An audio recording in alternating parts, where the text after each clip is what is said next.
Bravo 10 illik yubileyini 10 ilin parıltısı adlı tədbirlə qeyd edib yüksək səviyyəli rəsmi qonaqlar, diplomatik korpus nümayəndələri, media təmsilçiləri və ölkənin aparıcı şirkətlərinin, o cümlədən Paşa Holding rəsmilərinin iştirak etdiyi tədbir şirkətin keçdiyi inkişaf yoluna, əldə etdiyi nailiyyətlərə və gələcək hədəflərinə həsr olunub. Qonaqlar arasında böyük FMCG şirkətlərinin təmsilçiləri də yer alıb. Biz son 10 ildə çox uğurlu və dayanıqlı bir inkişaf tempi keçdik.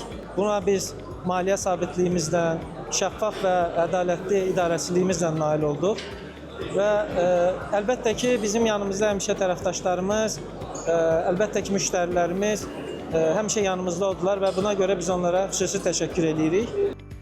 Açılış nitqində Bravo'nun icraçı direktoru Haymi Teşera şirkətin 10 il ərzində keçdiyi inkişaf yolundan, müştəri məmnuniyyəti və keyfiyyət standartlarına verilən önəmdən danışıb. Ölkəmizin sevilən mağazalar şəbəkəsi olan Bravo ilk dəfə 2016-cı ilin aprelində Gənclik Mallda yerləşən mağazası ilə fəaliyyətə başlayıb. Qısa müddətdə şirkət beynəlxalq standartları yerli bazara uyğunlaşdıran yanaşması ilə Azərbaycanın müasir pərakəndə satış sektorunda seçilən brendlərdən birinə çevrilib. Bu 10 ildə Azərbaycanda modern marketinq məktəbinin təməlini qoymaqdan qürur duyuruq.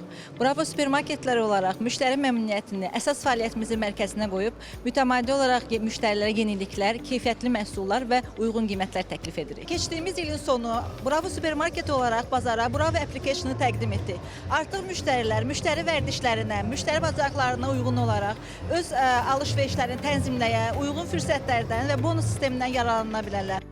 Tədbir çərçivəsində Bravo'nun 10 yaşı münasibəti ilə hazırlanmış xüsusi videoçarx təqdim olunub. Eyni zamanda şirkətin inkişaf mərhələləri, hipermarket, supermarket və ekspres formatları, eləcə də 2025-ci ildə istifadəyə verilən Bravo mobil tətbiqi və rəqəmsal xidmətləri xüsusi vurğulanıb. Bildirilib ki, ötən dövr ərzində qazanılan uğurların arxasında müştəri məmnuniyyəti, keyfiyyətli məhsul təqdimatı və şəffaf qiymət siyasəti dayanır. Sosial məsuliyyət layihələri və davamlı inkişaf təşəbbüsləri də bu siyasətin mühüm hissəsi olaraq qalır.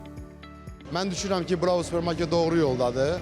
Hər zaman müştərilərinə doğru keyfiyyət, doğru qiymət, doğru çeşidlə xidmət göstərməyə çalışır. Bugün bizim partnyorlarımız, tərəfdaşlarımızın hamısı tədbirdə iştirak eləyir. Onlar da özlərinin bizlərlə birgə çalışmalarının nəticələrini həm rəqəmsal olaraq, həm tədbir olaraq, həm uğurlu bir şəbəkə olaraq bizim yanımızda olduğunu göstərdilər. Hər birinə təşəkkür edirəm. 10 il ərzində 4500-dən çox əməkdaşdan ibarət komanda formalaşdıran Bravo, pərakəndə satış sahəsində insan resurslarının inkişafına da töhfə verdiyini bildirir. Şirkət qarşıdakı illərdə də innovativ yanaşmalar, genişlənmə strategiyası və müştəri yönümlü xidmət modeli ilə fəaliyyətini davam etdirməyə hədəfləyir.